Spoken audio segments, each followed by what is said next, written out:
पाकिस्तान ने इजराइल को धमकाते हुए कहा कि वो कतर नहीं है जो चुपचाप हमले सह लेगा। जवाब में ऐसे हमले होंगे कि इजराइल की पुश्तें भूल नहीं पाएंगी। अब वहीं इजराइल ने तेहरान में पाकिस्तानी दूतावास के पास बमबारी की। पाकिस्तानी दूतावास के पास एक बम क्या फटा, मुनीर के शूरवीरों का पारा 7वें आसमान पर पहुंच गया। अब इस्लामाबाद से धमकी दी जा रही है। पाकिस्तान स्ट्रेटेजिक फोरम कह रहा है कि पाकिस्तान कोई कतर नहीं है जिसे दबाया जा सके। पाकिस्तान बहुत चिंतित है और धमकाया भी है खुली तौर पर इजराइल को कि आप जो कतर न समझे पाकिस्तान को, क्योंकि पाकिस्तान इस पर जवाबी कार्रवाई कर सकता है। क्योंकि वहां ये पाकिस्तान ने वार्निंग दे दी कि देखो हम कतर नहीं है कि जो हम चुप बैठ जाएंगे, हम तुम्हारी बैंड बजा देंगे। We will beat you like hell. हुआ क्या? ताजा धमाके पाकिस्तानी दूतावास और राजदूत के आवास के बहुत करीब हुए। बस फिर क्या था? पाकिस्तान बुरी तरह भड़क उठा। इस्लामाबाद से नेतन्याहू को सीधी चेतावनी दी गई। अगर उनके डिप्लोमेट्स को कुछ हुआ तो वो इजराइल को बहुत मानेंगे। यहाँ पर पाकिस्तानी नागरिक है और पाकिस्तान का साफ कहना है कि हमारे एक भी नागरिकों को अगर नुकसान होगा तो उसका मुंह तोड़ जवाब दिया जाएगा इजराइल को। कि पाकिस्तान चुप नहीं बैठेगा, वो कतर नहीं है। क्योंकि कहीं ना कहीं पाकिस्तानी दूतावास को निशाना बनाते हुए इजराइल ने ये साफ कर दिया है कि अब कहीं ना कहीं ईरान की मदद करने वाला पाकिस्तान उसका दुश्मन हो सकता है। लेकिन हुआ क्या? ताजा धमाके पाकिस्तानी दूतावास और राजदूत के आवास के बहुत करीब हुए। बस फिर क्या था? पाकिस्तान बुरी तरह भड़क उठा। इस्लामाबाद से नेतन्याहू को सीधी चेतावनी दी गई। क्या धमकी दी? इजराइल का हमला कितना खतरनाक था? पाकिस्तान दूतावास को धमाके में कितना नुकसान हुआ? हर सवाल का जवाब आपको वीडियो मिल जाएगा।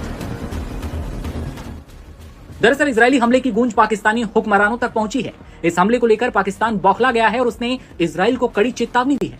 पाकिस्तान ने इजराइल को धमकाते हुए कहा कि वो कतर नहीं है जो चुपचाप हमले सह लेगा। जवाब में ऐसे हमले होंगे कि इजराइल की पुश्तें भूल नहीं पाएंगी।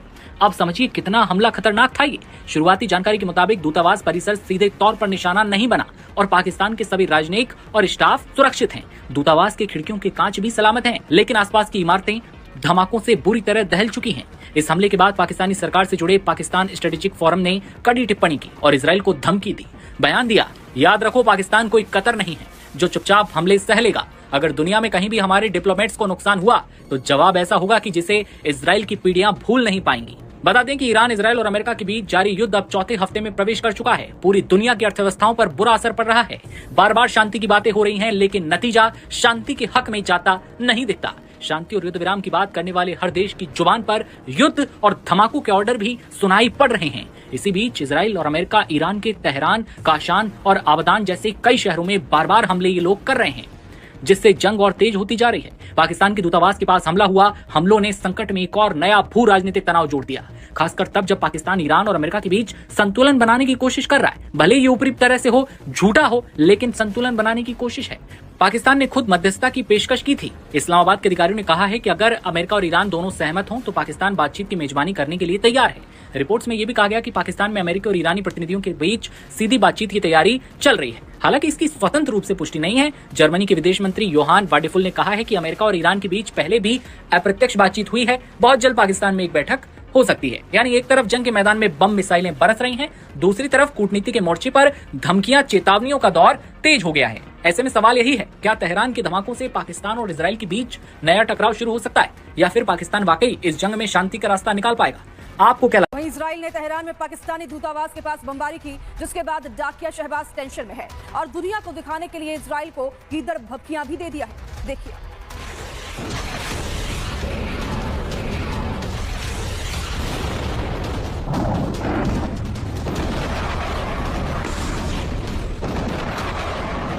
दिवालिया हो चुके पाकिस्तान का नया ड्रामा सामने आया है। तेहरान में पाकिस्तानी दूतावास के पास एक बम क्या फटा, मुनीर के शूरवीरों का पारा 7वें आसमान पर पहुंच गया।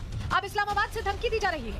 पाकिस्तान स्ट्रेटेजिक फोरम कह रहा है कि पाकिस्तान कोई कतर नहीं है जिसे दबाया जा सके, और अगर उनके डिप्लोमेट्स को कुछ हुआ तो वो इजराइल को बहुत मानेंगे। यानी जिस मुल्क की फौज चंदे के दम पर सरहद पर टिकी है, वो अब बेंजामिन नेतन्याहू को डराने की हिमाकत कर रही है। पाकिस्तान की तरफ से कुछ जो स्ट्रेटेजिक ग्रुप्स हैं उनका कहना है कि पाकिस्तान चुप नहीं बैठेगा, वो कतर नहीं है, वो मुझे लगता है मिडल ईस्ट नहीं है, कि शायद वो ये भी कहना चाहेंगे। बट अगर एक अच्छा आप इसको एनालिसिस करें तो आप ये ज़रूर पाएंगे पाकिस्तान की हैसियत नहीं है इस समय, क्योंकि कहाँ एक तरफ उनके प्राइम मिनिस्टर ऑफर कर रहे हैं कि हम अपनी जगह, हम अगर एक्सेप्टेबल हो तो हम मेडिएशन भी कर सकते हैं, और कहाँ अगर आप बोल रहे हैं कि चुप नहीं बैठेंगे, और वैसे भी अगर चुप नहीं भी बैठेंगे तो व्हाट इज द पॉसिबिलिटी, क्या कर सकते हैं? एक तरफ इजराइल को धमकी दी जा रही है और दूसरी तरफ पाकिस्तान वाले पंजाब के बाजारों और चौराहों पर ऐसी हजारों पेटियां रखी हैं जिनका कोई माई बाप नहीं। इन बेनाम पेटियों से अरबों रुपए जुटाए जा रहे हैं और विशेषज्ञों का मानना है कि यही पैसा सीधे आतंक की फैक्ट्री में जा रहा है। पाकिस्तान की सरकार कह रही है कि वो मदरसों के रजिस्ट्रेशन का इंतजाम कर रही है, लेकिन हकीकत यह है कि चंदे के इसी आतंकी नेटवर्क के भरोसे मुनीर इजराइल से लड़ने का ख्वाब देख रहे हैं। वैसे अब ये तो पूरी दुनिया देख रही है कि इस जंग में पाकिस्तान की हैसियत सिर्फ एक दलाल की बनकर रह गई है, जहां वो ट्रंप से चंद चिल्लर पाने के लिए अमेरिका और ईरान के बीच बिचौलिया बनने की मिन्नतें कर रहा है, तो वहीं इजराइल को आंखें भी दिखा रहा है। इधर ट्रंप ने भी गेम कर दिया है, हॉर्मुज खोलने की डेडलाइन बढ़ाकर 6 अप्रैल कर दी है और साफ कह दिया है कि अगर ईरान नहीं माना तो उसके पावर प्लांट्स राख कर दिए जाएंगे। ट्रंप की इस डेडलाइन और ईरान की जिद के बीच पाकिस्तान बुरी तरह फंस चुका है। सच तो यह है कि इस युद्ध के अंत में पाकिस्तान बेमौत मारा जाएगा। आप खुद सोचिए, दुनिया भर से भीख मांगकर देश चलाने वाला शहबाज शरीफ या खासकर ट्रंप के टुकड़ों पर पलने वाला मुनीर क्या इजराइल से भिड़ने की हिमाकत कर सकता है? जो मुल्क कल तक इस्लामी दुनिया का ठेकेदार बनकर घूमता था, भारत के विदेश मंत्री ने पहले ही साफ कर दिया है कि वो पाकिस्तान कोई लीडर नहीं बल्कि अमेरिका की फाइलों को ढोने वाला महज एक भाड़े का कुरियर बॉय है, खाने को दाने नहीं की कोशिश कर रहा है। क्योंकि बीते दिनों भी अगर देखा जाए तो पाकिस्तान को अमेरिका के सहयोग से कई मोर्चों पर कामयाबी हमने देखी है कि उसका जिस तरीके के उसका जो सिनेरियो बना हुआ था या पाकिस्तान को लेकर जो तस्वीर बनी हुई थी उसमें थोड़ा बदलाव ग्लोबली देखने को मिला है, ये बात तो हमने देखी है। दूसरी बात कि अब पाकिस्तान ऐसा करके ये मध्यस्थता करके ये साबित करना चाहता है कि वो भी एक ताकतवर मुल्क है और उसकी चर्चा या प्रासंगिकता जरूरी है। अगर